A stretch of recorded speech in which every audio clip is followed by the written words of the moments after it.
I'm Grant Walker. Welcome to Last Call for Monday the 13th of July. I'll be back with Heads Up Tuesday 10 a.m.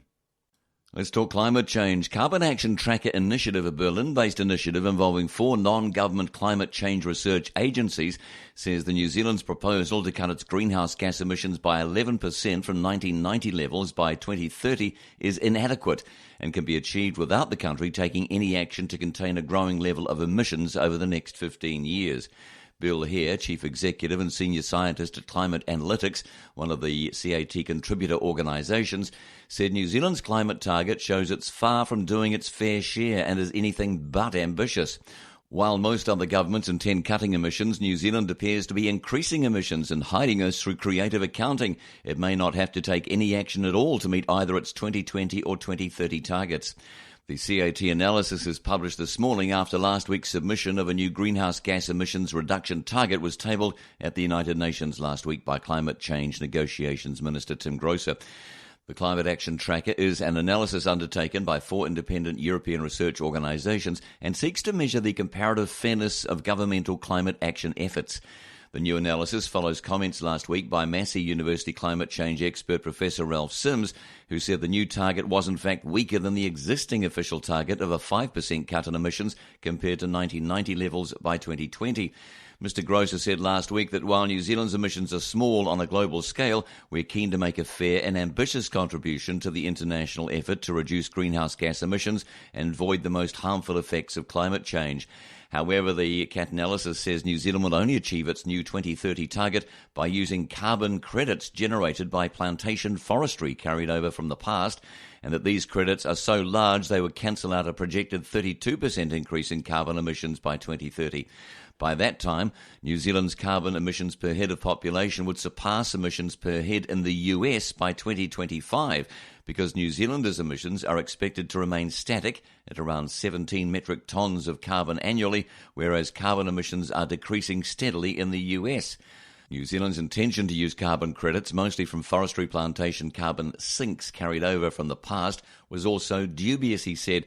Such a carryover is only permitted if a country is part of the so-called second commitment period from 2012 to 20 under the Kyoto Protocol.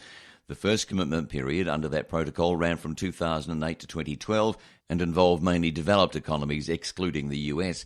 Dr. Louise Jeffrey from Potsdam University for Climate Impact Research said accounting credits claimed by New Zealand to meet its 2020 target could see emissions, excluding forestry, increase without constraint to 32% above 1990 levels by 2020, rather than decreasing to 5% below 1990 as stated in the government's original unconditional pledge.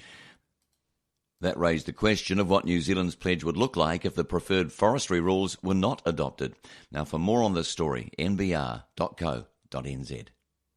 Let's talk house sales and Chinese. The Labour Party may lack absolute proof of Chinese buyer numbers, but many agencies readily provide significant anecdotal evidence.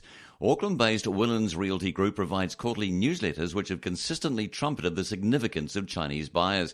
The firm headed by Bruce Willens deals mainly in development investment of large blocks of land or, on occasions, high-valued individual dwellings worth more than $5 million. During the second quarter of 2015, his team was involved in $106 million in sales over the 3-month period, of which $69 million were to Chinese investors and developers. Sales by the company during 2014 were valued at $500 million, with sales to resident Chinese or Chinese companies representing more than 50% of the total. Mr. Willens and his team sold 2.6 million square metres of development land over 2014, much of it to Chinese investors. Albany on Auckland's North Shore has proved particularly fruitful for the Willens team, which has brokered the sale of several blocks of land in a 3-year rollout. 16 of 17 development blocks have been sold to Chinese investors. More than 50% of his business over the past year or so has come out of China, according to Mr. Willens. He says the focus of the Chinese-driven property boom is residential land with subdivision potential or land suitable for more intensive residential development. In many cases, significant premiums are being paid for consented land. Mr. Willens says there are millions of bona fide high-net-worth Chinese people who are taking advantage of the Chinese government's liberalisation of capital movement out of the country, and a lot of it's coming here. He said, I'd guess about 60% of the blocks we've sold are going through the resource consent process for development. There's certainly an element of land banking and some trading. A block of land Willens Realty is marketing for sale at Hobsonville, for example, has attracted a large number of Asian buyers.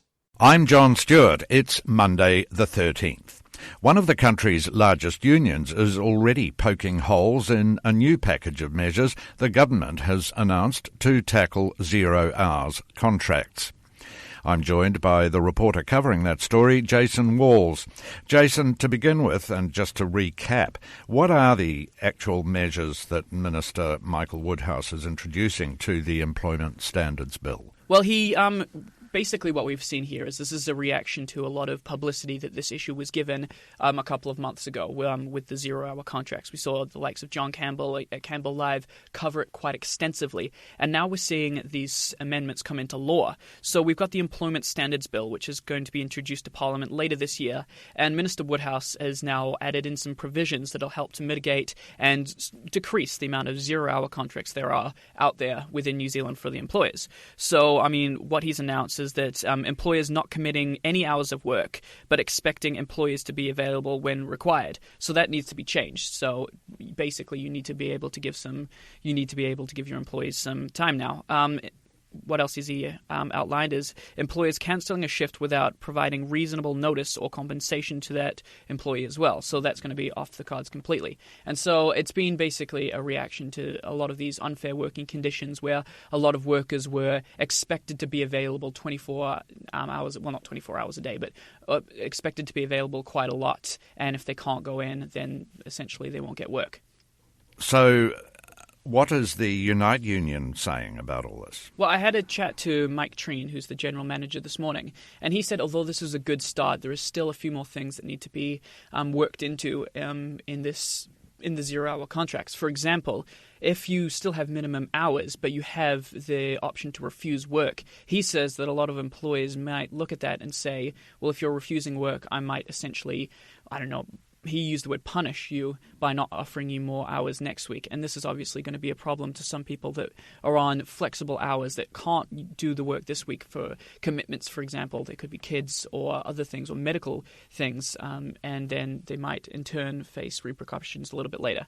So how much further is Unite saying that this bill should go in protecting employees? Well, he was telling me that it should be a lot more to do with trying to reduce firms hiring more staff and divvying out less hours. And there should be requirements for firms and employers to just kind of keep the number of staff that they have and just divvy up more hours like that.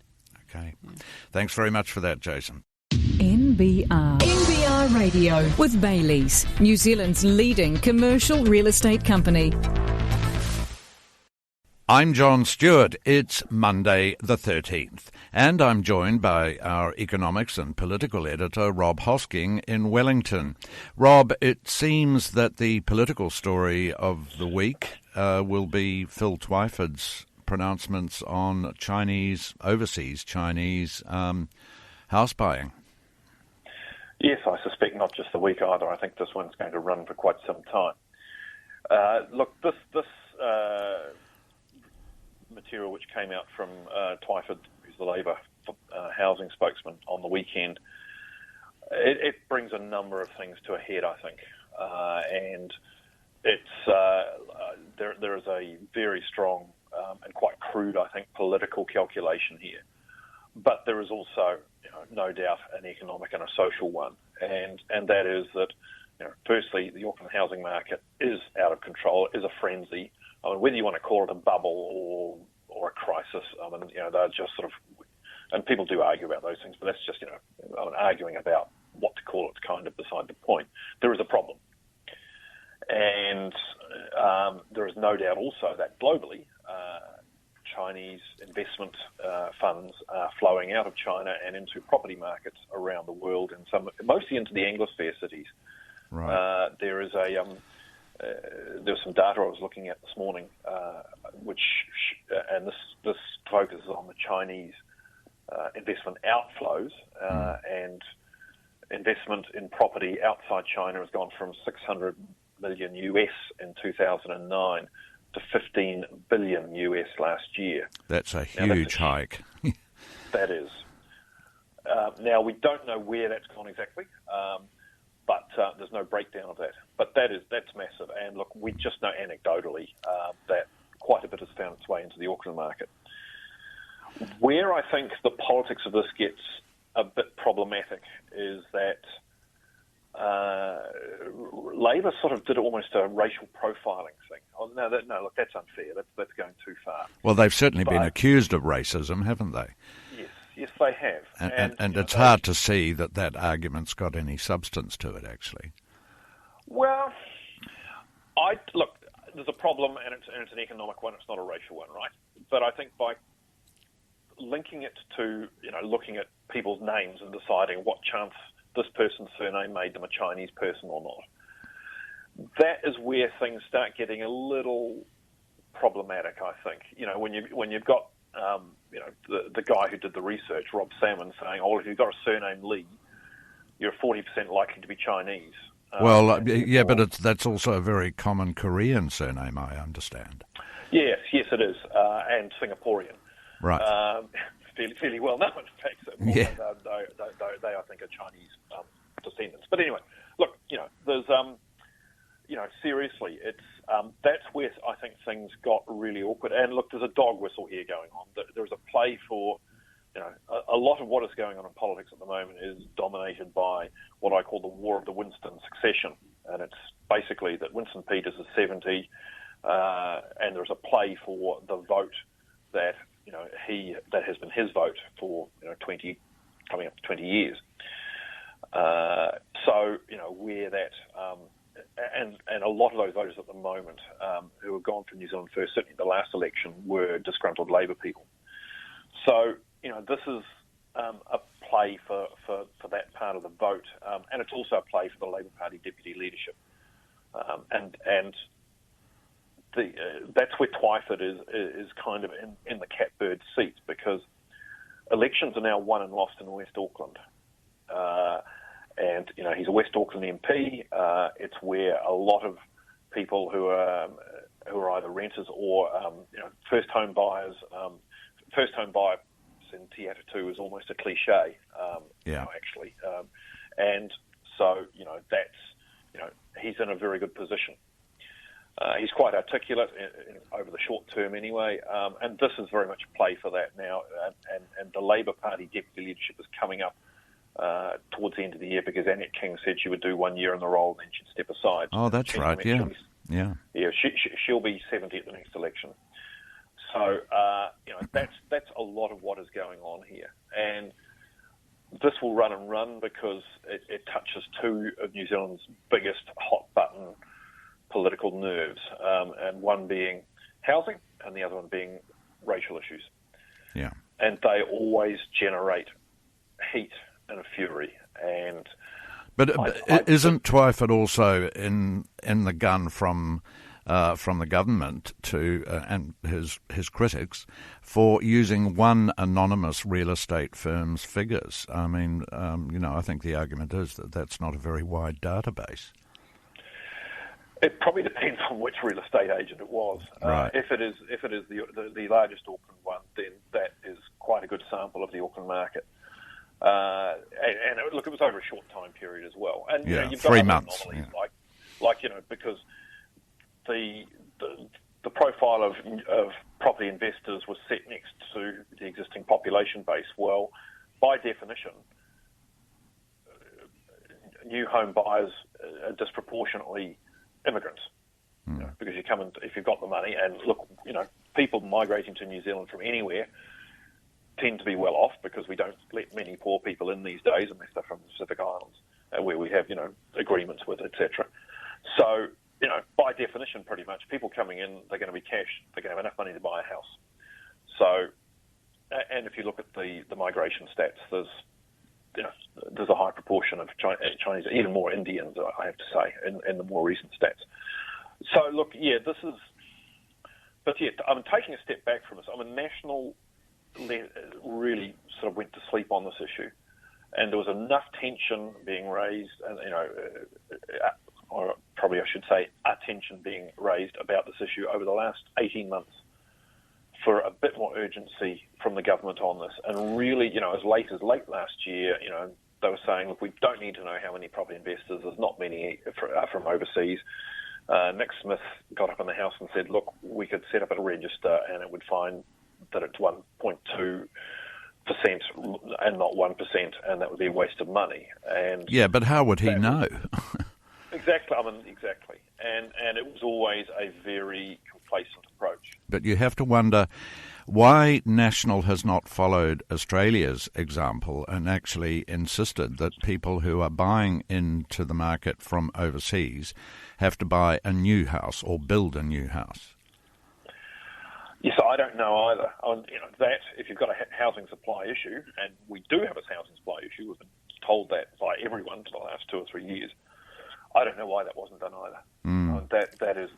Well, I think also the Australians have a register, don't they, of people from overseas who do buy. I can't recall off the top of my head. Presumably, it would be a bit like New Zealand, where if you're requiring them to come in and do that, then therefore you've got to have some sort of record of who is and who isn't, right?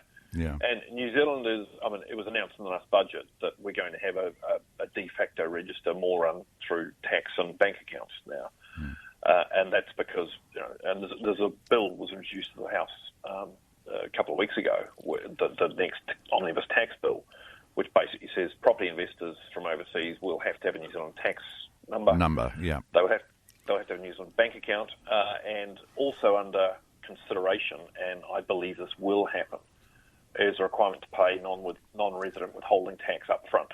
Right. And then they have to claim any tax deductions later on. So, so this will, all that in itself is going to depress some of that demand from overseas, or at least some of the heat of that friend.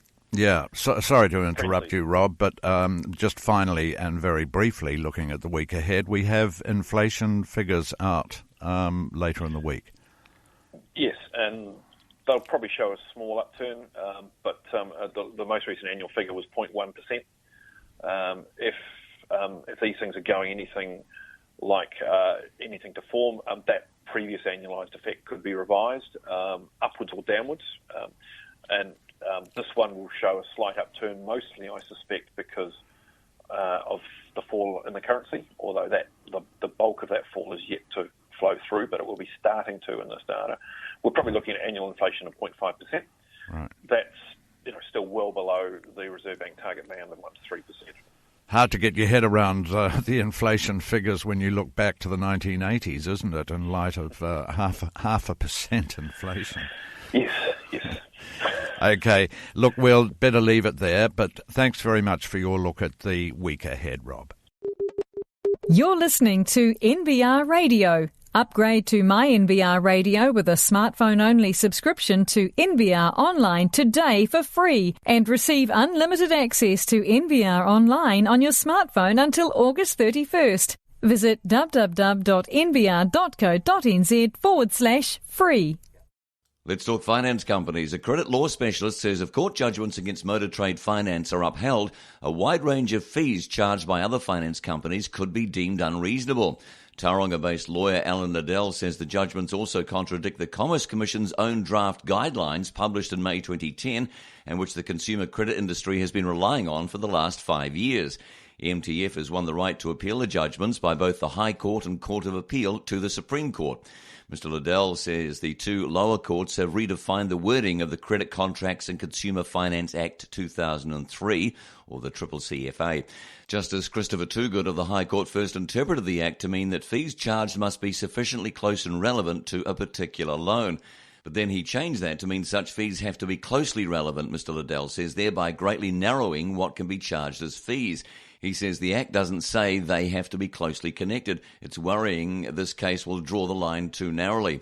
One of the costs disallowed by Justice Toogood and upheld by the Court of Appeal was training.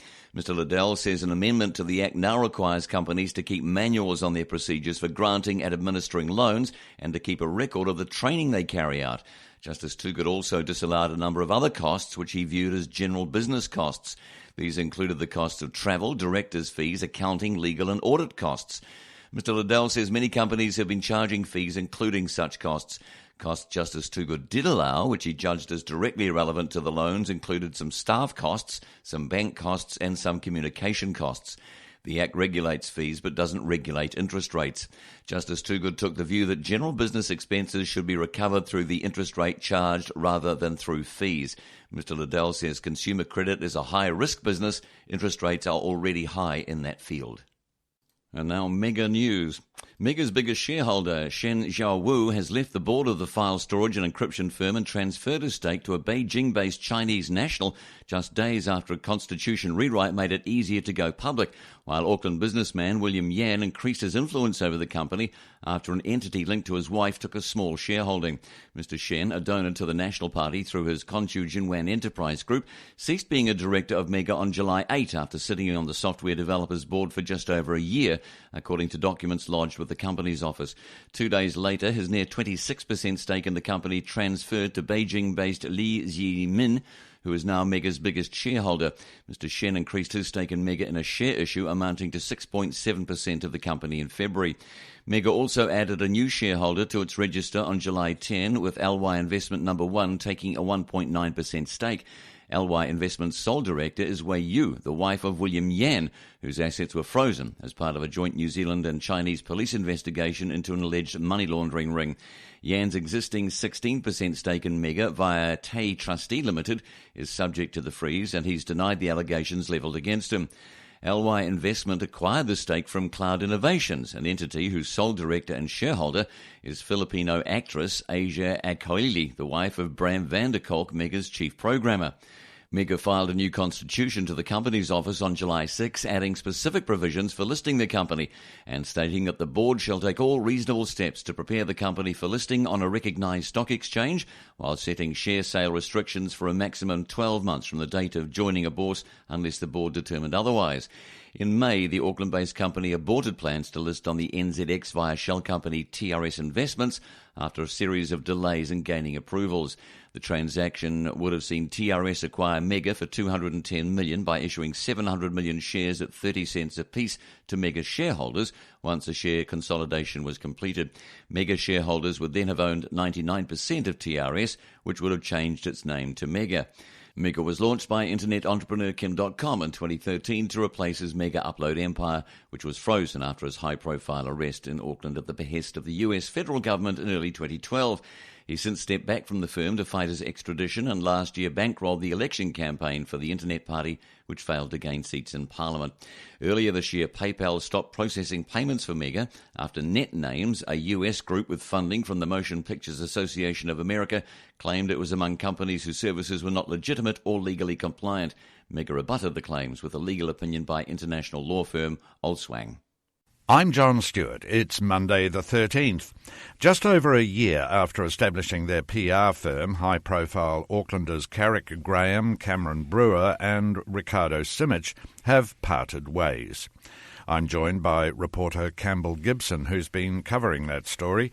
Campbell, why have these three parted company? Carrick explained to me that it's basically down to effective account management, is the way he couched it as, and basically the behind the scenes reason for that is that each of the other commitments that the three of them have become a little bit busier. So Carrick Graham's got his own private PR business called Facilitate Communications. Ricardo has a gossip column on the Herald on Sunday and also has his own PR company, and then Cameron Brewer, obviously being a counsellor and starting up his own PR company, he's getting busy as well. So the three of them just didn't, I guess, have time to work as a business. So did the dirty politics saga play a role in their parting their ways? After all, Carrick Graham was a central figure in that saga. Quite a few people would probably suspect that would be a factor, but he's always told people that dirty politics has actually been an advantage to him, and it's, if anything, it's given him more business, and that's what he says. So. Yeah, well, we've got to take him at face value there, I guess. So who are their clients? They've never really disclosed who they are, and that's sort of the nature of how Carrick operates. He's well known as being tobacco and alcohol lobbyist, so it's naturally quite clever of him to keep his clients confidential. But the ones that I do know of are ones like Alexandra Park is quite a significant one. That's one that Ricardo and Cameron have worked on. Century 21, Zoomy, which is a taxi service, and New Zealand Mortgages and Securities, which is a joint venture by James Callow and the Mansons, the NBR Rich Lister family. Right, okay. So will each of the three take their clients with them? Yeah, so Carrick told me that they will take whoever was working on the accounts with them, so they'll just split the business up that way. Right. So just by the way, is Ricardo any relation to Clem Simic? Yeah, that he's his son. Oh, right. The other sort of tie that they have to the National Party is that Carrick is the son of Douglas Graham. Right. So, yeah, there's a couple of national connections in there. Indeed. Both... I think Clem Simic was a Speaker of the House for a time. Yeah, and then Douglas Graham was former Minister of Justice. Yeah, that's right. Okay, well, thanks very much for that, Campbell. NBR Radio with Hotel de Brett, partying since 1959. www.hoteldebret.com. NBR Radio. NBR Radio. Free to air online. NBR, the meeting place of intelligent business. To the boardroom, fund managers argue the reason for the lack of women on boards is a lack of women available with suitable qualifications. But an organisation dedicated to promoting board diversity says that's rubbish. New Zealand fund managers generally say they support the push for greater diversity. Harbour Asset Management Managing Director Andrew Basan says we really want to see more, a greater range of skills. He says the focus should be on achieving greater diversity at senior management level to widen the pool from which directors are drawn. Mr. Basan says we can't suddenly run hard in New Zealand when we haven't got the talent of chief executives. He adds that if the work currently underway in this area doesn't yield suitable results, a more aggressive approach could be justified. Salt Funds Management Joint Managing Director Matthew Goodson echoes Mr. Basan's comments. He says we certainly think diversity of experience and knowledge is very important on a board, and ultimately I think that includes female board members. He says the last thing you want on a board is everyone looking and sounding alike and agreeing with each other. But he doesn't want women to be appointed to boards to make up the numbers, and says the problem is the shortage of female talent and a lack of significant numbers of women emerging through management ranks. Mr. Goodson says, in my experience, if there's a senior female executive with experience looking for a board position, she's snapped up. But Global Women Chairwoman Sue Sheldon says the problem isn't a lack of female board candidates, but rather that companies aren't looking for them. She says appropriately qualified women are not the issue. There are plenty of board-qualified women in New Zealand. Ms. Sheldon, who's a chartered accountant, chairs the boards of Chorus and Freightways and is a director of the Reserve Bank, Contact Energy and Paymark. She says the only missing piece is the work done by companies to identify new directors. A lot of the issue for New Zealand is about the research and effort put into it. Nevertheless, New Zealand is likely to continue its softly approach to getting rid of the boys' club, even as Australian fund managers are planning an aggressive campaign targeting ASX 200 boards with no women. Ms. Sheldon says Global Women has never supported the introduction of regulation in this respect. We've done a lot of work in this area of diversity and particularly on gender, considering the makeup of our membership. We've always had the view it's better to get our companies and boards on the economic benefits, according to Ms. Sheldon. She says those companies are all focused on obtaining the economic benefits available. They're not looking at their boards from a PC focus. We think that's absolutely the right focus, and it's not just a board issue, it's a senior leadership issue. The Australian Council of Superannuation Investors, representing non-profit super funds which manage 400 billion Australian dollars, is planning to release a list naming and shaming the 32 companies in the ASX 200 which lack women directors. For more on this, nbr.co.nz. In People News, just over a year after establishing their PR firm, high-profile Aucklanders Carrick Graham, Cameron Brewer and Ricardo Simic have parted ways. Their company was founded early last year under the name Graham Brewer Simic and Associates. Speaking to NBR Online, Mr. Graham says it was not due to Nicky Hager's dirty politics saga, of which he was the central figure, but because of effective account management. He maintains the dirty politics debacle helped him secure more business. The company refused to disclose who or how many clients it had, although some included Alexandra Park, CoreLogic, the RSA, Century 21, Zoomy and NZ Mortgages and Securities, which is a joint venture by James Callow and NBR Rich List property developer family the Mansons. Mr Graham says they will divide the accounts based on who is managing them, but they will maintain contact where necessary for the benefit of clients.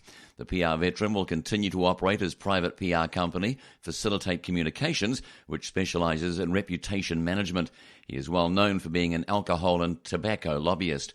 Meanwhile, Mr Brewer will continue in his role as councillor for Ōrākei and has started his own PR company. He is often picked as an Auckland mayoral candidate. Mr Simic still writes for the Herald on Sunday's spy pages, although he has found himself without a co-writer following the controversial departure of Pebbles Hooper. He also has a private PR company which he co-owns with his mother. Let's talk tax. New tax legislation is expected to give certainty to community housing providers providing housing to low-income earners. The new legislation will provide tax exemption for approved community housing providers, bringing an end to years of uncertainty. The legislation solves the go-forward status of the Queenstown Lakes Community Housing Trust, which was deregistered as a charity 5 years ago and subsequently lost an appeal in the High Court. The trust was then subject to an Inland Revenue assessment, which resulted in a $6 million tax bill that was settled on behalf of the trust by the Crown. Under the pending tax provisions, a point-of-entry test and new eligibility criteria will be introduced, focused on the income and assets of the community housing providers' clients, and will match the KiwiSaver Home Start program criteria. This means the income threshold has been set at $80,000 for an individual and $120,000 for a couple, with no asset test for first home buyers.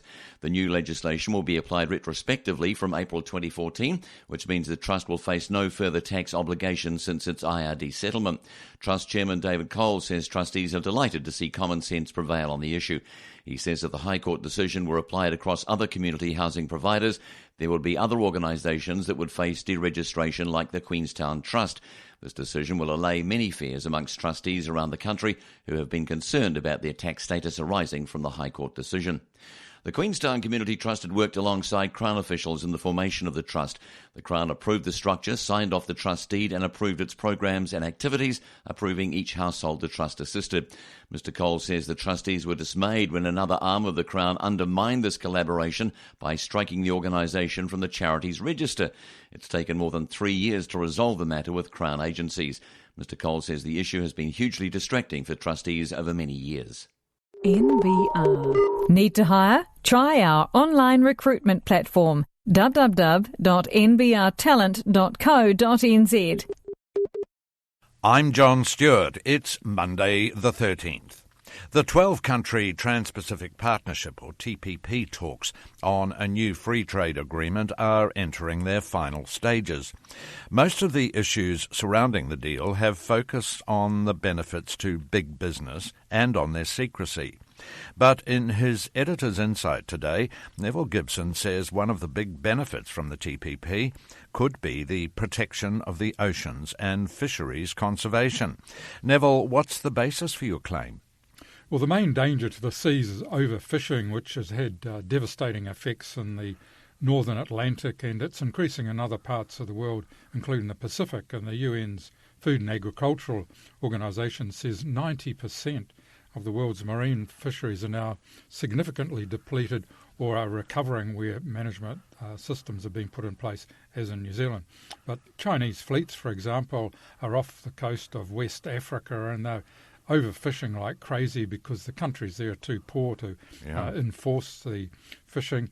And the FAO also points out that the world's population is rising because as high as we're up to 7.25 billion people, and more than half of them depend on fish as one of their main sources of animal proteins. And as the world's population increases towards I think it's around about 10 billion, is it, by 2050? Yeah, it will require a lot more food.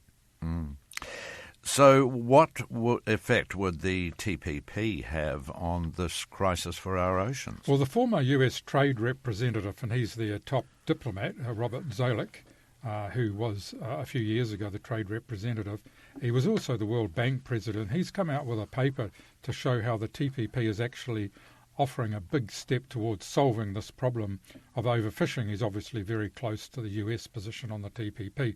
And he says that much of the fishing overcapacity is due to government subsidies for the construction of ships, engines and operating expenses. In other words, the subsidies are going into the overfishing, and moreover the University of British Columbia, the Fisheries Centre there, which studies the Pacific, it's attributed about 20% of the global catch to the effect of these subsidies. In other words, if they were taken away, the fishing catch would drop by a fifth. Now, New Zealand, Australia, Canada and the US are all very good on fisheries management and research, and they are proposing that the TPP prohibit these kind of subsidies. So what sort of measures are being sought then, apart from this removal of subsidies? Well, according to Mr. Zerlich, there'd be the prohibit the subsidies for fishing by unlicensed countries' fleets within another country's 200-mile economic zone. We already do that. It would also ban, these are in addition to the subsidies, ban the harvesting of certain species, use of certain types of gear, and fishing out of season. Now, any properly managed fishing zone does this already, but in the open oceans, it's not so clear. And the TPP would be here getting behind this. Now, the TPP is pretty big deal in fishing. Of the 12 countries, 8 of them are in the world's top 20 producers, and they represent together about a third of all the fish caught in New Zealand. Now, it's also been estimated when you look at illegal fishing by one estimate, and that is that up to $23 billion of illegal fish is traded around the world, and at least a third of that comes from the Asia-Pacific region. So heading the TPP are US and Japan. They are the world's biggest importers of seafood, and it's been estimated that the US imports up to a third of its imports are illegal, and obviously the fishing industry as organised, and it's certainly organised business here, are very much against that illegal trade. And that's the kind of thing that Mr. Zerlich is talking about. So how does all this affect New Zealand? Well, we've got a highly praised management quota system for fishing, and it's been adopted by quite a number of other countries, and it's aimed at ensuring that fishing stocks are not depleted, and it's become, as I say, a bit of a model. In addition to individual quota systems that countries have, there's the Marine Stewardship Council, which was set up originally by the World Wildlife Fund and Unilever, one a commercial organisation and one an NGO that's very high in the environmental area. And that now more or less hands out certificates around the world for sustainable management of fishing, especially in the deep seas, like orange roughy and that sort of thing. Right. Now, the WWF did have access to some of the leaked documents from the TPP, and they said there weren't adequate protection from overfishing, but they've also been in contact with the Trade Representative's office, Michael Froman, and he says that the TPP will be the first time in any trade or environmental agreement that prohibits subsidies and will set a new baseline for fisheries protection. So I think some of these organisations like the Marine Stewardship Council will in fact be looking to the TP to set a new sort of gold standard, as it were, for ocean protection. Meantime, how close are the TPP talks to a final agreement? Well, as we know, there's a fair amount of secrecy involved in just the content of these talks, but they have set an agenda for July 28 and to 31 in Hawaii, so that's coming up at the end of the month. And the latest Trade Minister to speak about this is Andrew Robb, who gave an interview to Australian television over the weekend, and he said that a deal was only a few weeks away. And obviously this echoes a little bit what Mr. Grosser was saying from New Zealand's point of view last week, that they're expecting this to be wrapped up pretty soon, and it's all because Barack Obama got that fast-track agreement a couple of weeks ago. Yeah, that was the one that was really holding things up, wasn't it? Okay, thanks very much for today's Editor's Insight, Neville. NBR. With a National Business Review smartphone subscription, you can read or listen to the latest from NBR online. And for a limited time, it's free. Join NBR's Intelligent Business Network today and get free smartphone access to NBR online until August 31st.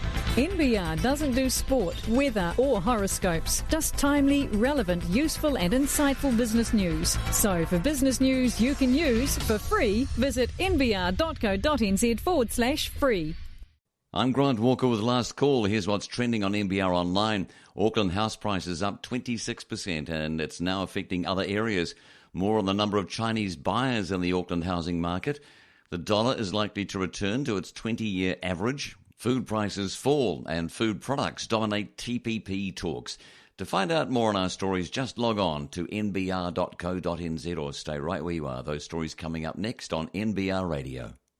To food prices, New Zealand food prices fell in June for a third monthly decline, with newly introduced seasonal adjustments showing cheaper vegetables helped drag down the index. Stats New Zealand said the food price index fell a seasonally adjusted 0.8% in June, adding to the 0.1% dip in May and a 0.5% decline in April. The government agency adopted seasonal adjustment for the series for the first time, which aims to smooth the impact of seasonal events such as annual fruit and vegetable cycles. Food prices fell 0.1% on an annual basis. On an unadjusted basis, food prices rose 0.5% in June, reflecting the impact of winter on vegetable prices. Consumer Price Index Delivery Manager Matt Haig said in a statement, higher food prices in June were influenced by seasonally higher prices for fresh fruit and vegetables. However, food prices fell 0.8% this month after adjusting for seasonal increases for items such as tomatoes and lettuce. Food prices account for about a fifth of the broader CPI, which dropped below the Reserve Bank's 1 to 3% target range, rising at an annual pace of 0.1% in the year to March 31st. Stats New Zealand will publish second quarter inflation data later this week, which the central bank expects will show consumer prices rose at a 0.3% annual pace. Today's data show vegetable prices fell 3.9% in June, while fruit prices rose 1.3%. Meat and poultry prices were down 3.5%, while fish prices rose 0.9%. Grocery food prices declined 0.4%, led by a 1.6% decline in other grocery food, while bread and cereals were down 1%, and milk, cheese and eggs slipped 0.5%. Non-alcoholic beverage prices rose 0.6%, and restaurant meals and ready-to-eat food prices advanced 0.2%. On an annual basis, fruit and veggie prices rose 1.8%, while meat, poultry and fish prices fell 1.9%. Grocery food prices dropped 2.1%, non-alcoholic beverages rose 4.1%, and restaurant meals and ready-to-eat food prices gained 1.9%. Bread prices showed the biggest annual decline, falling 8.7%, followed by a 7.9% fall in poultry prices and a 6.7% drop in fresh milk prices. In business news, it's been a baptism by fire for new Kathmandu boss Xavier Simonet, but he says he's just focusing on identifying strategies to get the company back to full steam. The Frenchman, who holds dual Australian citizenship after emigrating there with his family in 2006, took the helm of the outdoor clothing and equipment company last week. Straight away, he was hit by the news of Briscoe Group owner Rod Duke's opportunistic takeover offer of 5 Briscoe shares for every 9 Kathmandu shares and 20 cents a share in cash. Kathmandu has warned shareholders not to accept before the board could consider the offer properly and issue further instruction. Mr Simonet refused to comment in detail on the takeover and would not be baited into saying whether Mr Duke would be a good man to drive Kathmandu forward, but he does admit last week's events have propelled his launch into the business at a faster rate. He says Kathmandu is a great brand, so it's no surprise that people are interested in the business, but what this has done for me is accelerate the interaction I have with the team. He said, I'm doing what I should be doing, which is assessing the business, looking at all the opportunities, looking at the issues we have, but this has certainly accelerated the process.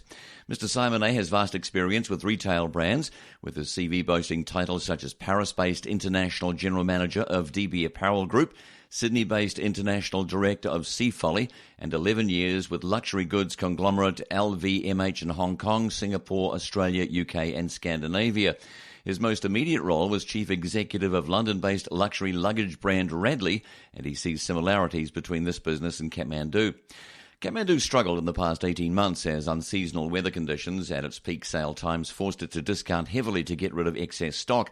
It posted a loss of $1.8 million in the 6 months to January 31st, down from a profit of $11.4 million a year earlier.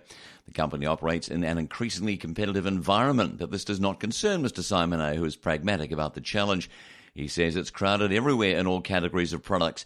That's what it is. It's a fact of life. It's crowded, it's very competitive, but how do we find our distinctiveness and launch the business in a way which is profitable and sustainable? This is our strong focus. Mr Simonet says his first job is to assess the business thoroughly and make sure growth is sustainable in New Zealand and Australia. After that, he will look to expand internationally. Kathmandu already has a handful of UK stores, so has the first building blocks for a Europe expansion in place. Possibilities in Asia will also be put under the microscope. Mr. Simonet believes his strength is taking companies with brand potential and launching them internationally while continuing to grow them sustainably in the domestic market. Perhaps Rod Duke saw that too. So who is the tech city? Well, intercity rivalry is alive and well as Auckland and Wellington trade counterclaims about which is New Zealand's tech city. A visiting expert on international technology trends and property said last week Auckland is poised to become the next emerging tech city with the potential to lead the Asia Pacific. He considers Australasia underprovided in terms of a tech hub where creative occupiers can cluster and says it's down to a competition between Auckland, Sydney or Melbourne. He believes Auckland is much better suited. Wellington Regional Economic Development Agency Chairman Peter Biggs says Auckland's ambition is a bit late. He says Wellington is already New Zealand's globally recognised tech capital. Billboards at Wellington and Auckland airports trumpet the capital's claim to being the country's tech city. Mr. Biggs says from startups to multinationals, the capital has an extraordinary depth of successful tech businesses. He's provided a raft of stats to NBR to prove the capital's claim. These include Statistic New Zealand figures showing Wellington has 3,600 businesses in the ICT sector, the highest concentration of web-based and digital technology companies per capita in New Zealand. The figures also show Wellingtonians are twice as likely to work in ICT as people in other regions. Stats from Deloitte show 14 of Asia Pacific's 500 fastest growing technology companies are from the capital, according to Mr. Biggs, who also says MB's New Zealand sector report says 880 new jobs were created last year in the Wellington computer system design industry, representing 31% of the growth nationwide.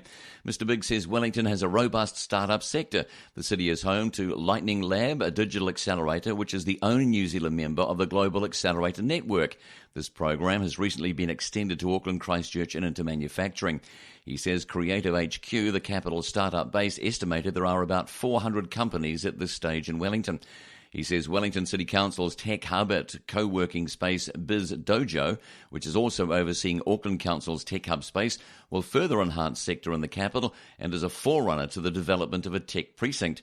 Mr. Biggs says, as the old saying goes, well done is always better than well said. Wellington consistently excels at the former, while Auckland seems content to do the latter. NBR Radio. With Clooney Restaurant now offering Auckland's most exclusive private dining room. NBR Radio. I'm John Stewart. It's Monday the 13th.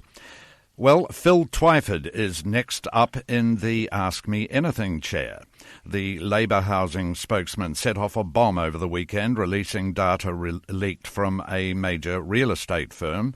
He says it proves offshore buyers, particularly investors in China, are fueling rampant speculation in the Auckland property market. The first question is from Chris Keel, NBR's technology editor and head of digital.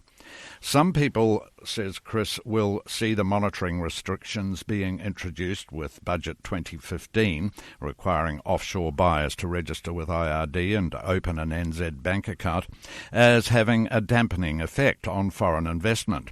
Certainly NBR columnist Michael Coote has. He's found anecdotal evidence that Chinese buyers assume the New Zealand government will data share with China and that the naughty money, so-called, is fleeing. However, you're talking about the overheated Auckland market turning into a blast furnace as billions more in Chinese investment rolls in over the coming months. What do you see driving that? John, first let me say thanks for having me on the program. I appreciate the chance Pleasure. to have this dialogue.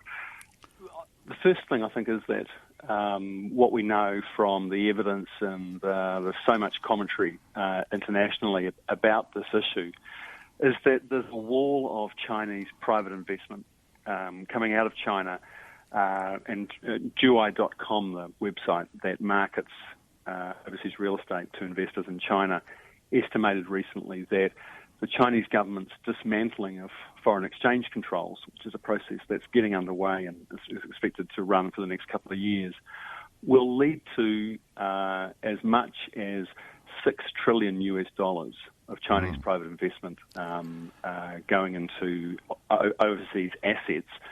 They estimated that $2 trillion would be invested in real estate based on current trends. And New Zealand's share of that, they believe, would amount to about $16 billion New Zealand invested in the New Zealand real estate market. So that's the backdrop.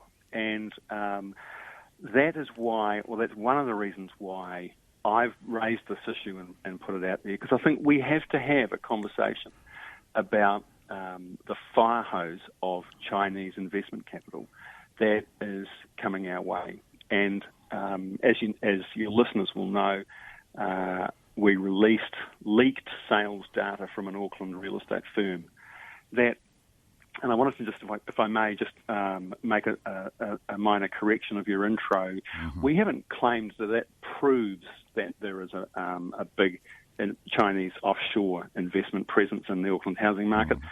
What we've said is that the data indicates that around 40% of the property sales in the 3-month period went to purchases of Chinese descent, and yet the Chinese New Zealander population is only 9% in Auckland, and we infer from that discrepancy that the most likely explanation is that there's a very substantial presence of Chinese offshore Chinese investors in the Auckland housing market. Okay. Now, another question from Chris Keel. You've drawn heat from everyone from Stats Chat to Keith Ng to a New Zealand-born NBR reporter of Asian descent for focusing on buyers with Chinese-sounding names. Was this approach always doomed to miss non-Asian foreign house buyers and draw out the worst instincts in some people? Well, the first thing to say about that, John, is that I think that we have to be grown up enough in this country to discuss these kinds of issues without people wanting to shut down the debate by making allegations of racism and so on. If we're so sensitive about this issue, how are we ever going to have a conversation about what the appropriate policy response is to the huge volume of offshore Chinese private investment that is coming our way? So that's the first thing. The second thing is I've been certainly criticised in the last few days by lots of people who I think are of the view that, if I read their criticisms correctly, they seem to be of the view that no issue, no problem, no policy issue is sufficiently important that it should be discussed in a way that singles out one particular nationality or ethnic group. I just don't buy that. This is, in part, an issue of Chinese offshore investment. And the problems that we're talking about affect Chinese New Zealanders just as much as they do any other ethnicity. I have a really significant Chinese New Zealand community in my electorate in West Auckland. They feel just as frustrated and just as shut out of the real estate market as anyone else does in West Auckland.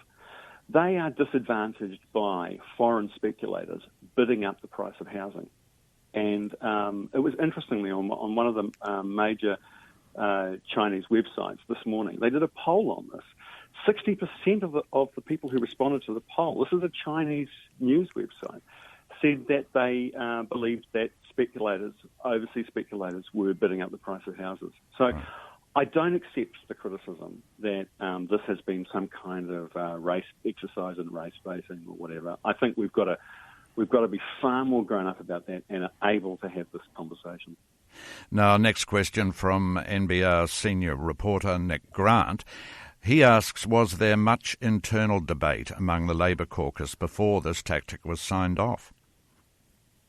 Well, anybody who knows the Labour Party will know that almost anything and everything gets debated in our caucus room. Right. And I can assure Nick that this was fully discussed and debated, signed off, and Labour is united and right behind the approach that we're taking on this.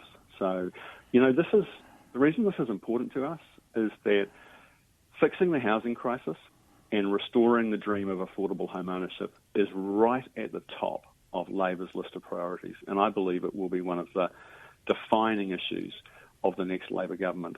Now, there's a whole lot of things that we have to do to really to fix the housing crisis. That includes reforming planning rules, building a lot more houses, tackling the tax and policy incentives that currently incentivise unproductive investment in real estate at the expense of the rest of the economy. But cracking down on speculators and particularly banning foreign buyers is one of the things that we need to do to crack this problem. And we think it's very, very important. It's important for the economy.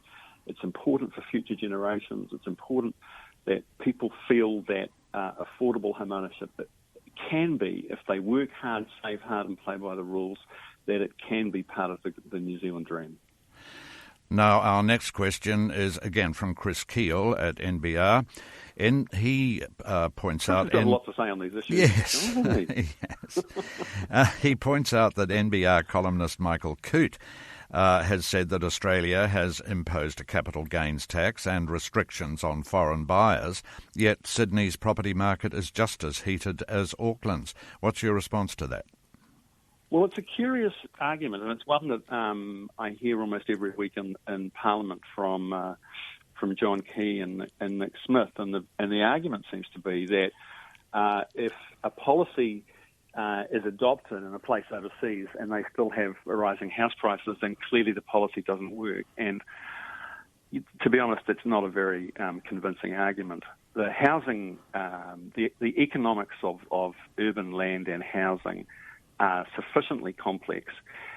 And in the case of Auckland, it's clearly a multi-factor problem, this kind of market failure and policy failure that we've got.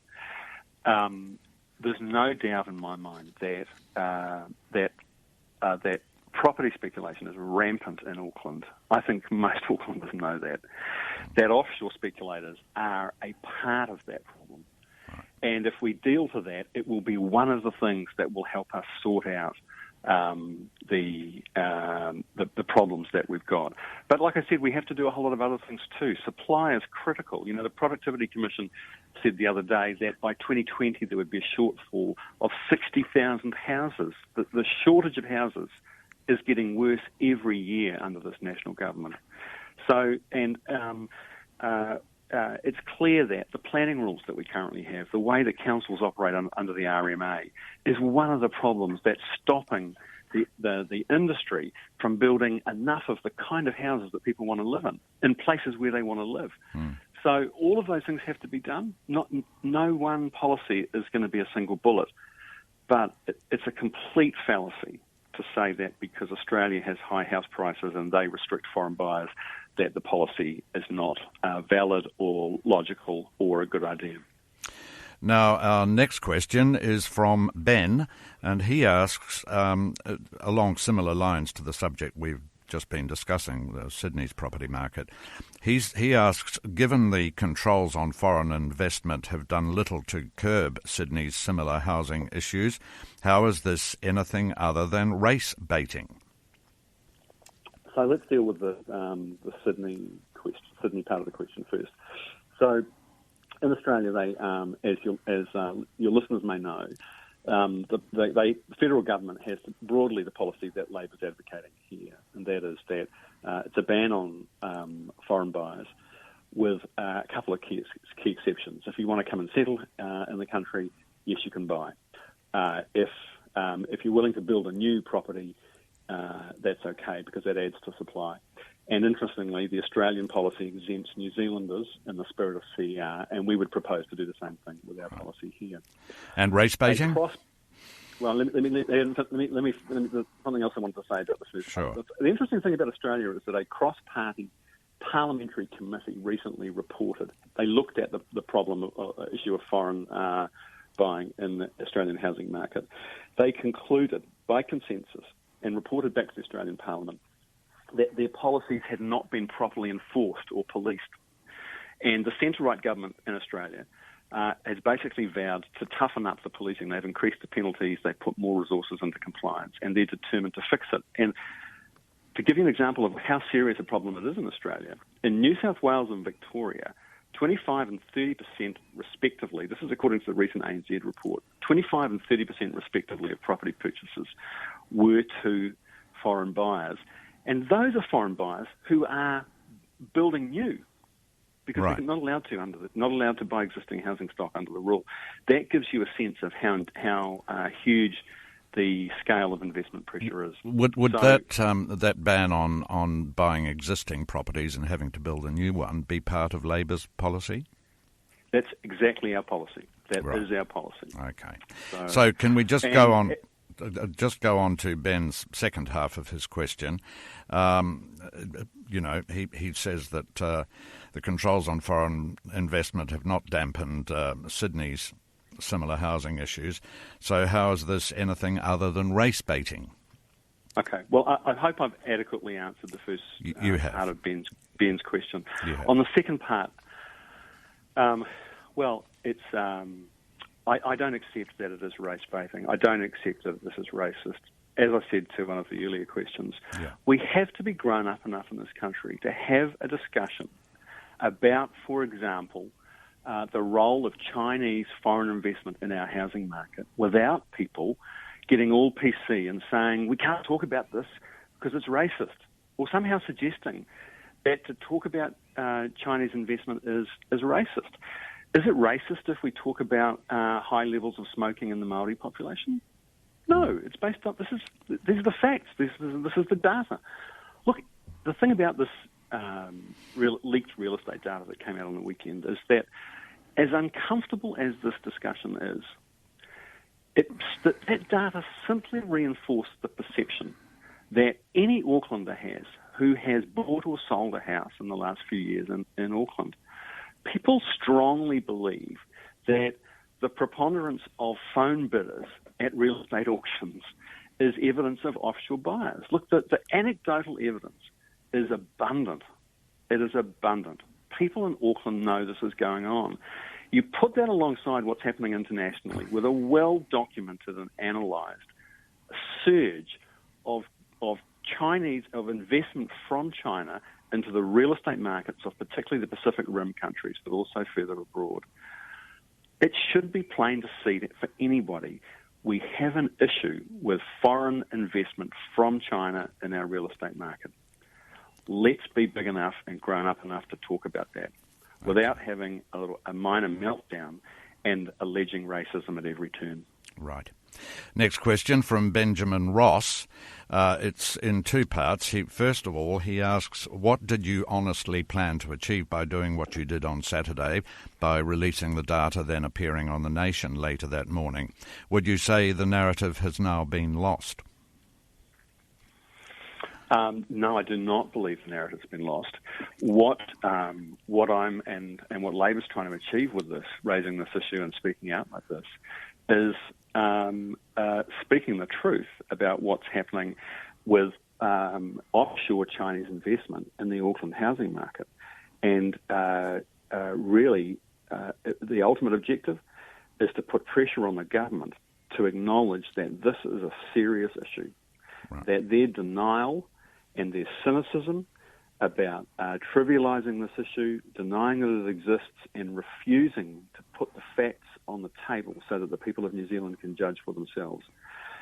I want to shake their complacency, and I want to put pressure on them to agree to set up a register of foreign property ownership and to make that information publicly available to all New Zealanders. Okay, now That's in my part... objective. Sorry, Phil.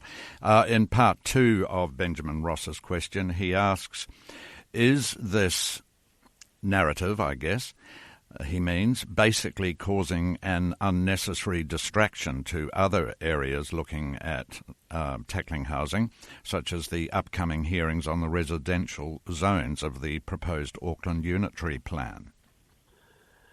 Well, look, reforming the planning rules so that Auckland can grow out and up, and that the industry can build more of the kind of houses that people want to live in at the places where they want to live, which I think is what Ben Ross is talking about.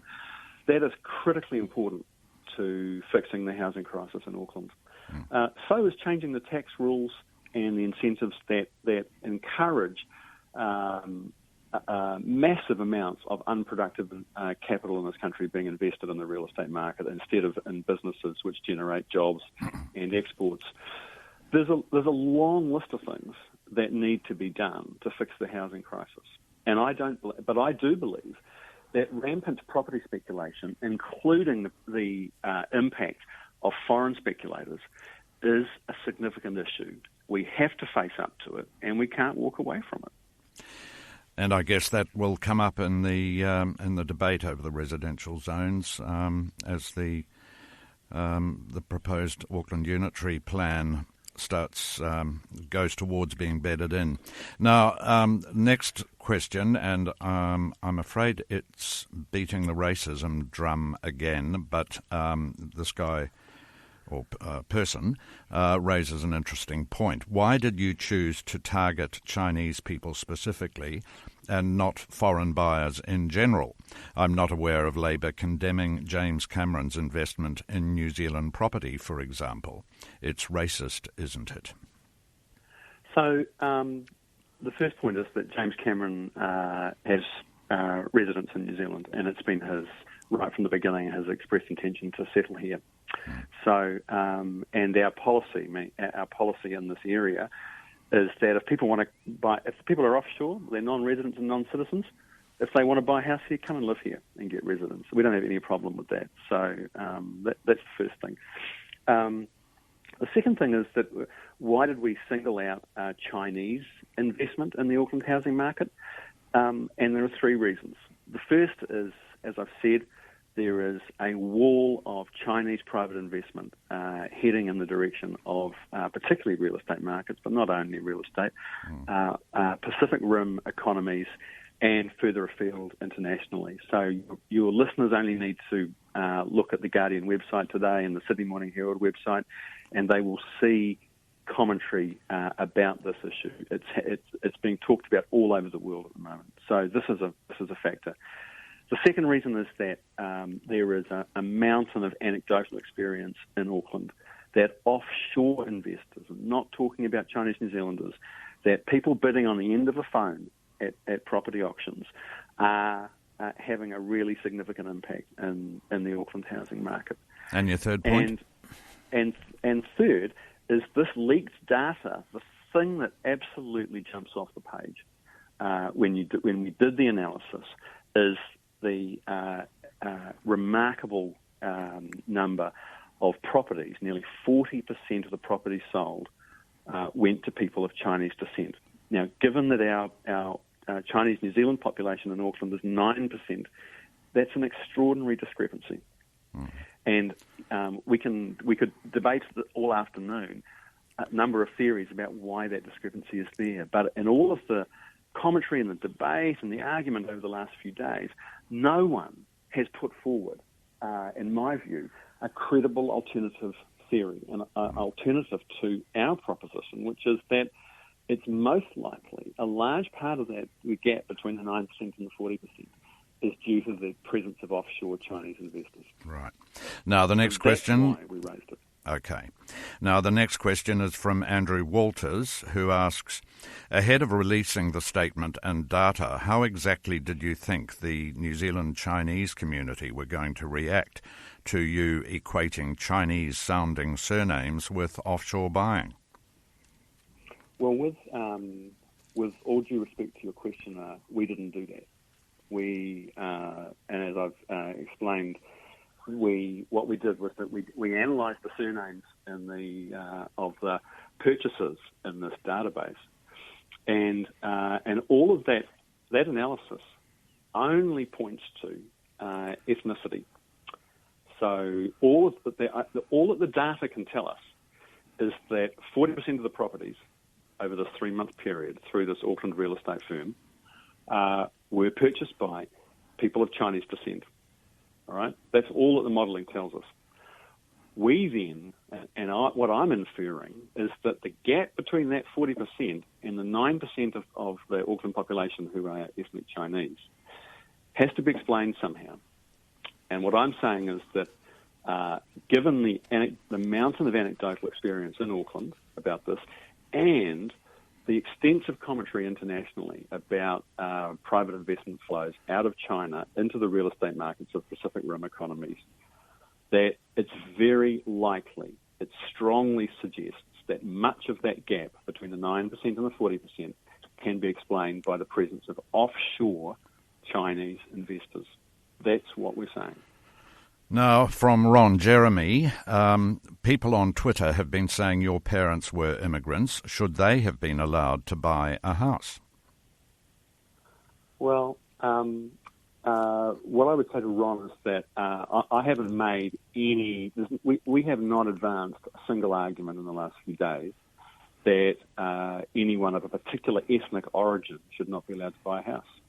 We haven't suggested or proposed that any migrants should be able to buy houses. What we're saying is that speculators on the other side of the world, no matter what country they come from, that speculators who are not residents of New Zealand and not citizens of New Zealand, no matter where they live in the world, should not be allowed to buy and sell and trade New Zealand housing simply to make a profit at the expense of New Zealanders. We see no benefit to New Zealand in that situation. And I think it's a stain on the record of this national government that they not only happy for that to occur, they want to encourage it, and they don't trust the people of New Zealand enough to gather the facts on foreign ownership, which would be easy for them to do, and share it with the public. Now, next question. Nigel Jones asks, do you believe Chinese buyers will skirt the monitoring measures being introduced in October, as they apparently have in Australia? And how will they skirt those monitoring measures? Well, Nigel, I don't know the answer to that. I do know that the Australian government looked long and hard at how they can better implement their policy in Australia.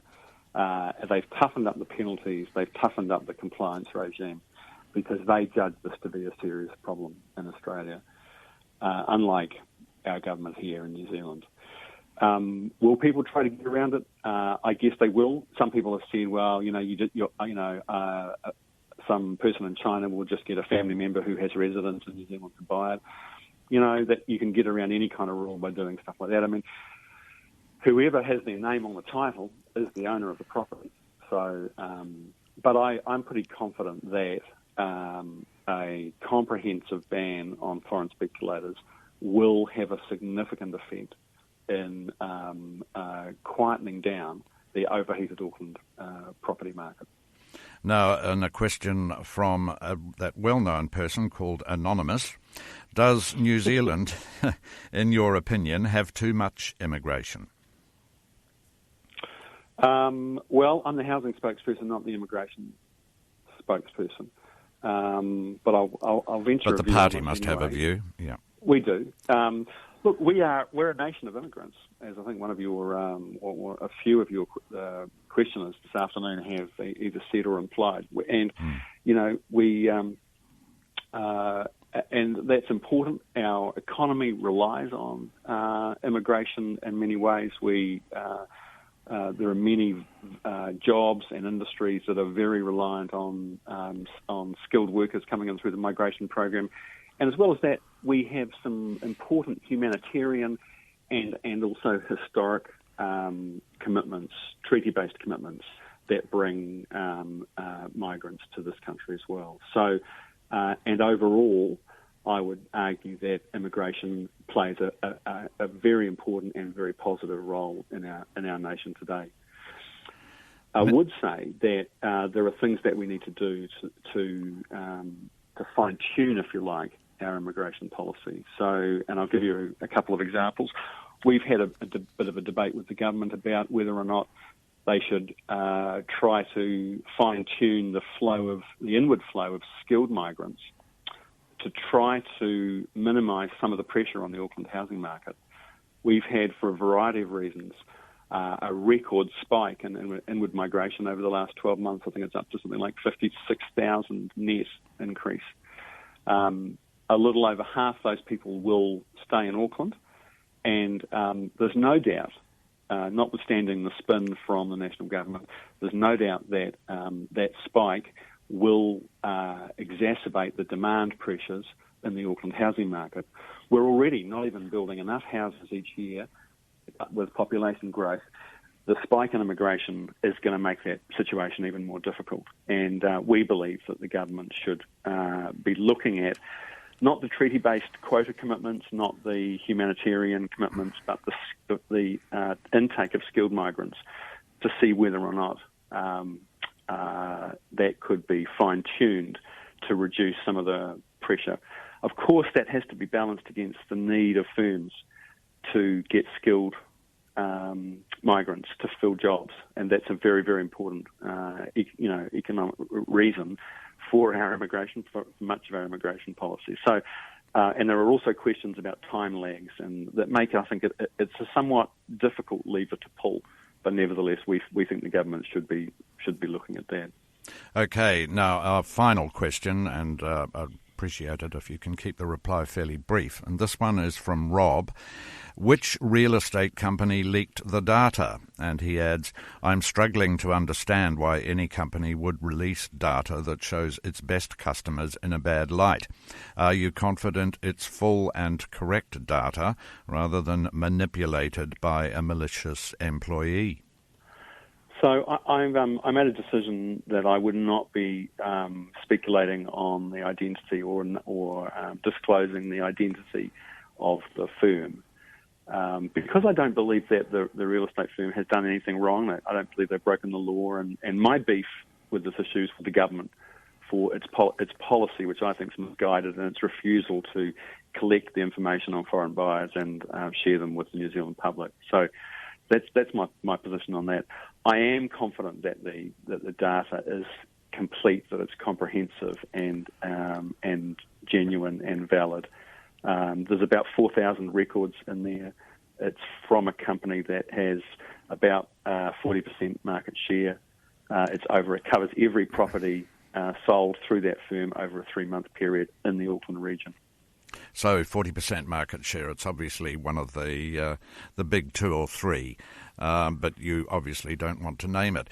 Well, we'll have to wrap it up there, Phil, and thanks very much to Phil Twyford for taking part in our weekly Ask Me Anything slot. Join NBR's Intelligent Business Network today. www.nbr.co.nz/subscribe. NBR.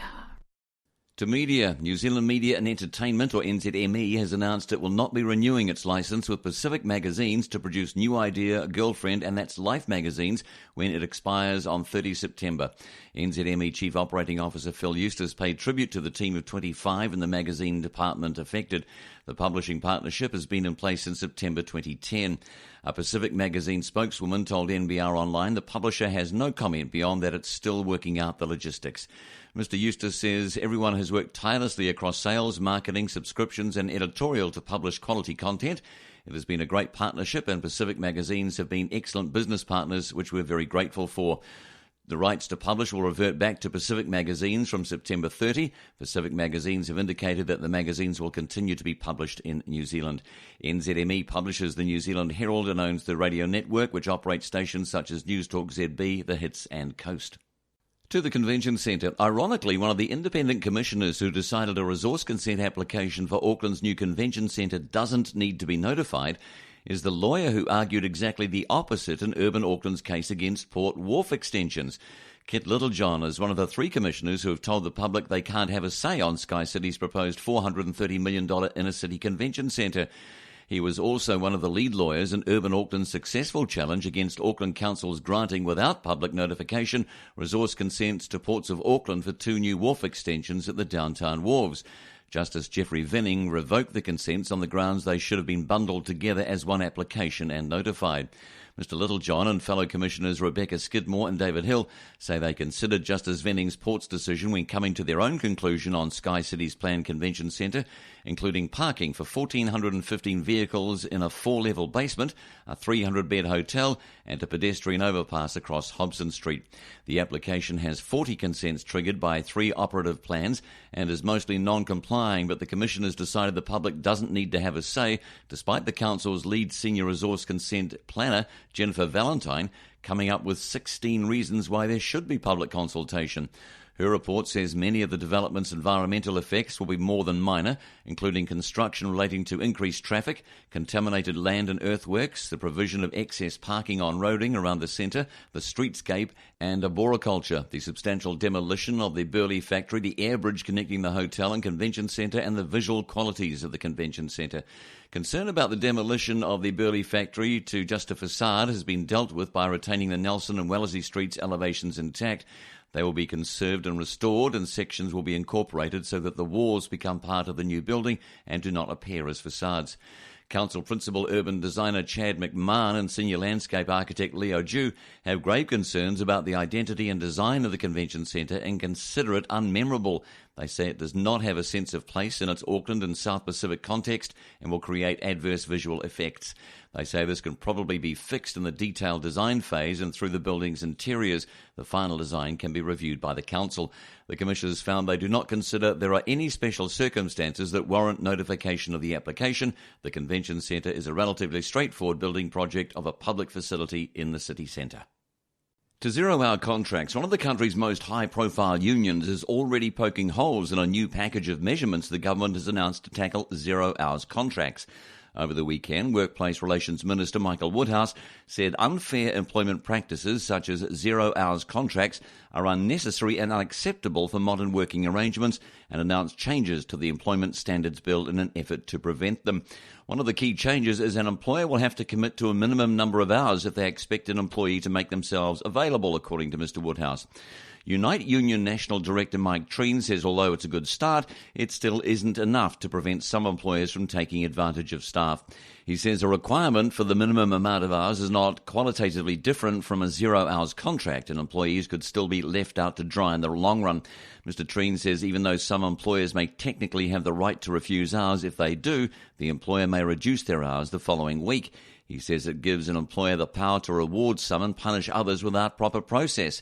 He says this means employees still don't really have a right to refuse, as they want to make sure they have enough hours in the following weeks. He adds the culture of super flexibility needs to be challenged and the balance needs to be shifted so there is more equality in the rostering and hours system. Mr Treen says the next step is putting a restraint on employers in terms of how many staff they're allowed to hire. He says this would prevent issues where employers could overhire and under-roster. He said there needs to be a constraint on hiring. The employer at least needs to look at the obligation to offer hours to the existing staff as they're available. The Employment Standards Bill, which includes the new measures to prevent unfair employment practices such as zero-hours contracts, will be introduced to Parliament later this year. NBR Radio with Hotel de Brett, your home away from home, but with better service. NBR Radio. To house prices, New Zealand house sales and median prices rose in June, with Auckland's median house price rising a record 26% to $755,000 over the past year, amid signs that supply shortages and surging prices in the country's largest city may be prompting buyers to look elsewhere. According to the Real Estate Institute of New Zealand, the number of houses sold nationwide increased 29% to 7,426 in June, compared with the same month a year earlier. Excluding Auckland, sales jumped 35%. The national median price increased 5.4% to $450,000 in June, compared with the same month a year earlier. Auckland's median price surged 26% to a record $755,000, while outside of Auckland the median price was steady at $340,000. The Auckland property market has been a concern for policymakers due to its supply imbalance, and the Reserve Bank plans to impose lending restrictions on property investors from October, while the government has tasked its tax collection agency to police capital gains more forcefully. REINZ Chief Executive Colleen Milnes said new requirements that all second home buyers must supply a local bank account and New Zealand taxpayer number may be having some impact at the top end of the market, but for the bulk of the market, the trends evident over the past 12 months show no signs of abating. Legislation requiring that change is yet to be passed and will only apply from October 1. Labour Party analysis of leaked sales data, said to be from a large Auckland real estate firm, caused controversy over the weekend by claiming close to 40% of the sales appeared to be buyers with what appeared to be Chinese surnames, prompting accusations of political point scoring based on crude racial profiling.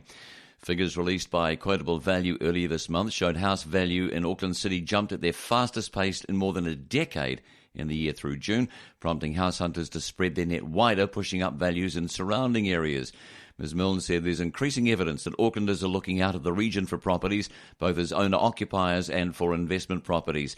Regions such as Northland and Waikato Bay of Plenty have recorded significant drops in the volume of properties for sale over the past 6 months, with Aucklanders increasingly being identified as a significant buying group in these regions. Further afield, there is increasing evidence that Aucklanders are making up a larger portion of total buyers. Ms Milne said prices were continuing to rise in Auckland, where inventory was tight with less than 10 weeks of stock available. In Northland, sales volumes rose 61% in June from the year earlier month, while the median price increased 6.8% to $315,000 with increased interest from Auckland buyers. In Waikato Bay of Plenty, sales volumes jumped 74% from the year earlier month, while the median price increased 3.2% to $346,750 with increased buyers from Auckland. In Hawke's Bay, sales volumes rose 43%, while the median price advanced 3.1% to $280,000 as the number of first-home buyers increased while investors remained on the sidelines. In Manawatu, Whanganui, sales volumes increased 52%, while the median price edged up 0.1% to just over $231,000. Taranaki volumes jumped 14%, while the median price slipped 1%. In Wellington, volumes rose 24%, while the median price edged up 1.3%. In Nelson, Marlborough, volumes rose 15%. The median price slipped 3.6%. In Canterbury and Western, sales volumes gained 7.4%, while the median price edged up 2%. And in the Central Otago Lakes region, volumes rose 24%, while the median price jumped 11% to $512,500. In the Otago region, volumes jumped 29%, while the median price rose 6%. And Southland volumes edged up 4.5%, and the median price gained 24%. In politics, the Green Party has reshuffled its portfolio allocations, giving new leader James Shaw the economic development and climate change roles held by Russell Norman, whom he replaced, and elevates housing issues to the top of the Greens' agenda by adding that portfolio to co-leader Materia Ture's patch, along with the newly named inequality portfolio and responsibility for Māori issues. The reshuffle keeps intact the previous rankings of Green MPs, except to the extent that Shaw moves from 12th place in the 14-member caucus, but leaves Norman at number 3 with responsibility for trade and national intelligence and security. The latter covers what was previously called the defence portfolio, along with spy agencies, and previously held by former diplomat and now 8th-ranked MP Kennedy Graham.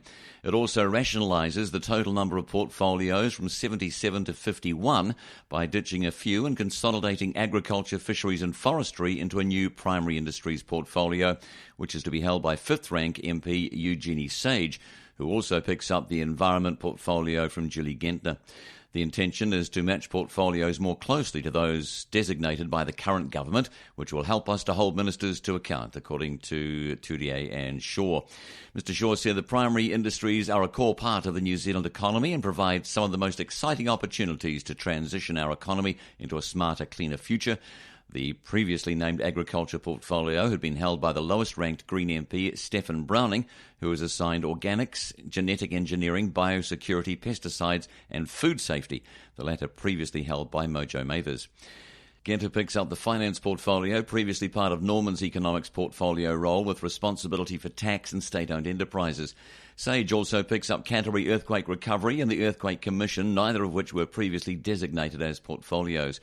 Graham retains Foreign Affairs, Veterans Affairs and Senior Citizens portfolios, relinquishing local government to Jan Logie, while Mathers adds the Commerce portfolio to her previous responsibility for Consumer Affairs and Disability issues.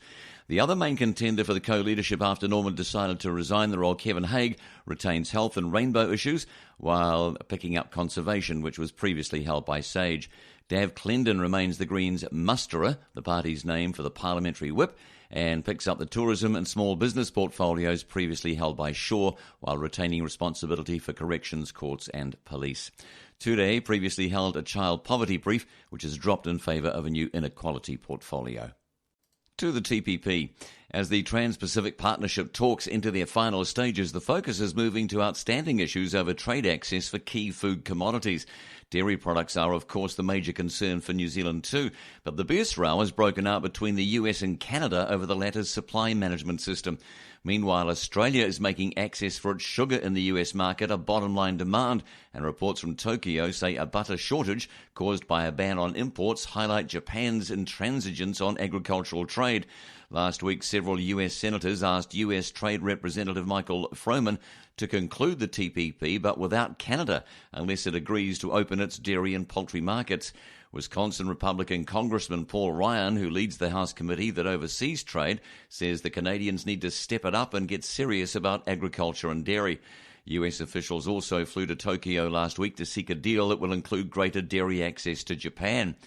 James Castaneda, Senior Vice President for the National Milk Producers Federation and the US Dairy Export Council, says we've made it very clear that we draw the line if we don't get access to those countries. US dairy exports more than doubled over 7 years to $7.25 billion US in 2014, but dairy shipments to Canada are only about a quarter of the amount shipped to Mexico. All three countries are already members of a free trade grouping. In Australia, backbench National MPs, supported by Agriculture Minister Barnaby Joyce, have called for that country to pull out of the TPP if it doesn't include access for sugar in the US market.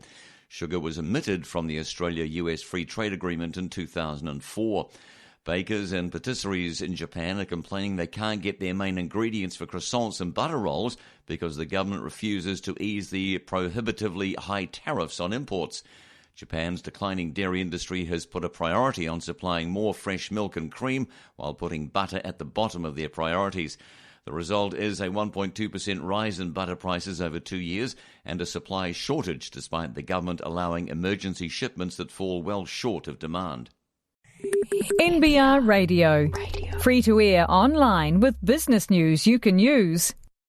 To our dollar, the New Zealand dollar, which traded within a whisper of its post-float high against the greenback a year ago, is probably going to return to its 20-year average by the end of this quarter, benefiting exporters such as winemaker Delegate Group.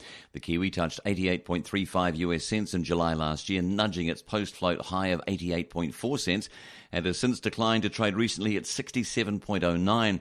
The local currency will probably slip further to 65.5 US by the end of the third quarter, according to the median forecast of 20 currency traders, strategists and economists surveyed by Business Desk last week.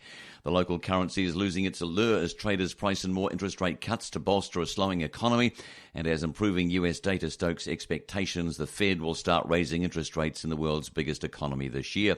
The lower Kiwi will benefit exporters such as Delegate, which counts the US as its largest market. Delegate Managing Director Graham Lord says it certainly means for us more profitable growth in the US market in particular, but also other markets.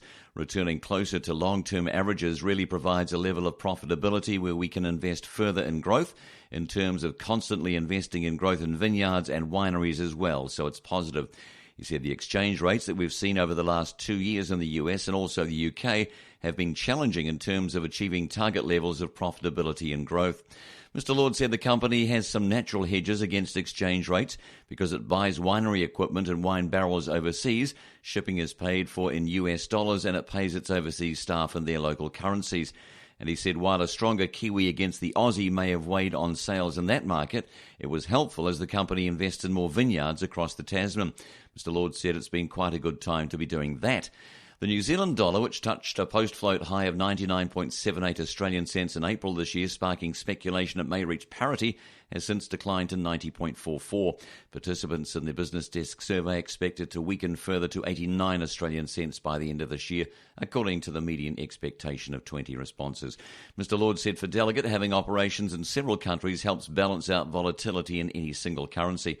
The company also enters into foreign exchange contracts and options to protect against volatility, which aims to provide coverage for sales which are highly probable. According to the Business Desk survey, the Kiwi is expected to slide further to 64.5 US cents by the end of this year. Meanwhile, the TWI will probably fall to 70 by the end of the year from its current level of 70.93, according to the survey. Let's talk groceries. Food continues to be a reducing proportion of a household's expenditure, undermining claims that food companies and farmers are profiteering. The claims are also mixed with the claims from the anti-obesity lobby that this profiteering is also at the expense of the country's health. The figures speak for themselves. Stats New Zealand's monthly report for June shows prices fell in 2 of the 3 main supermarket categories over the year. Meat, poultry and fish fell 1.9% and grocery items by 2.1%. Fresh fruit and vegetables, which are more subject to seasonal changes, rose 1.8%. Some individual items fell dramatically compared with a year ago. Chicken is down 7.9% and is at its lowest since May last year. Lamb is down 6.2%, its lowest since April 2014, while processed meat is down 3.6%. Bread and breakfast cereals are also 4.6% cheaper than a year ago. $1 a loaf bread has been available at the 2 main supermarket chains for a year now, bringing overall bread prices down 8.7%. Other major items in the family shopping basket also fell. Milk, cheese and eggs are 4.4% cheaper than a year ago. Fresh milk, which is down 6.7% for the year, is the cheapest since August 2013, while cheese is down 4.2% after reaching a peak in June last year. Vegetables fell 0.4%, influenced by lower tomato prices, and fruit rose 1.8%, pushed up by a 5.3% rise for imported bananas. The irony of this is that highly paid academics want price increases for all food categories except fruit and vegetables as the means to reducing obesity. A University of Auckland research paper released last week recommended a flat 20% tax on all foods containing sugar, saturated fat and salt. The Food and Grocery Council, which represents all major food companies, says if implemented, this would add $1 billion to families' grocery bills. Specifically, this would include $92 million from milk, $90 million from bread, $74 million from cheese, $70 million from sausages and other packed meats, $56 from breakfast cereals, $40 from butter and margarine, and $40 million from eggs. The Council's Chief Executive, Catherine Rich, says, and that's just from supermarket sales. If these taxes were levied at a high enough rate and they did actually change behaviour, they would do so only by making a huge part of the weekly grocery shop unaffordable for many New Zealand families. Mrs. Rich's statement was made before today's food price figures were released. Ironically, they also show the 2 categories that show the biggest annual increases were those that involve the dreaded junk food. Non-alcoholic beverages, which includes sugary fizzy drinks, rose 4.1%, while restaurant meals and takeaway or fast foods rose 1.9%. To seed funding, the government is extending its underwrite of the Crown-funded startup investor New Zealand Venture Investment Fund through to 2022 and allowing $12 million to be transferred to the investor's cash-constrained seed fund, but the level of support will drop from 2018. The Crown's $100 million underwrite facility will be extended until 2018 and then reduced to $60 million until 2020 as returns to NZVIF from earlier investments become available for reinvestment. The move, along with a $470,000 increase in operational funding, allows the fund to make co-funding commitments to new venture capital funds and partnerships. Economic Development Minister Stephen Joyce said the NZVIF played an important role in developing the startup and growth capital markets for New Zealand companies. He said it's been instrumental in building up New Zealand's angel and venture capital investor markets from small beginnings to the point where private and public venture capital investment since 2003 has reached $1.1 billion. The angel investment formal market has provided a further $353 million since it started in 2006. NZVIF Chief Executive Francesca Banga said the underwrite gives certainty to the market over the availability of the fund's capital for investment in coming years. Mr. Joyce said the government expects NZVIF to become self-sustaining over time, and the extension of the underwrite guarantee gives the fund time to make that adjustment. Ms. Banger said that would happen in the next few years as returns from investments grow. NZVIF had asked for a government top-up of its seed fund, which invests in early-stage companies, as it was running out of money to co-invest at the levels it had been with angel groups. The seed fund was set up in 2006 to support the development of formal angel investment. The government's response has been to allow $12 million to be transferred to the seed from NZVIF's $260 million venture capital fund, which invests in startups and young growth companies through privately managed venture capital funds. Many of the 115 companies the seed fund has invested in are still at an early stage, averaging 4 years of investment, and it takes on average 7 to 8 years for returns to come through. Since its establishment in 2002, NZVIF has invested $147 million alongside private investors into 187 of New Zealand's most promising growth companies, including Xero, Orion Health, Power by Proxy, Vend and BookTrack. It said in a report last week that it had broken even or made money on 21% of its exited investments, which it said was in line with early-stage investment expectations. The fund manager had exited 62 investments to date, of which 13 have broken even or produced a positive net return. 8 returned between 1 and 1.99 times the total invested. 1 was between 2 and 3 times investment, and another 4 realised more than 3 times the total invested. The seed fund has broken even or made money on 5 exits out of 26, while the venture investment fund has had 8 successful exits out of 26. NZVIF also said 84% of the 95 firms in the seed fund and 63% of the 40 companies in the venture fund portfolio are valued at the fund manager's investment or better. NBR. Need to hire? Try our online recruitment platform www.nbrtalent.co.nz.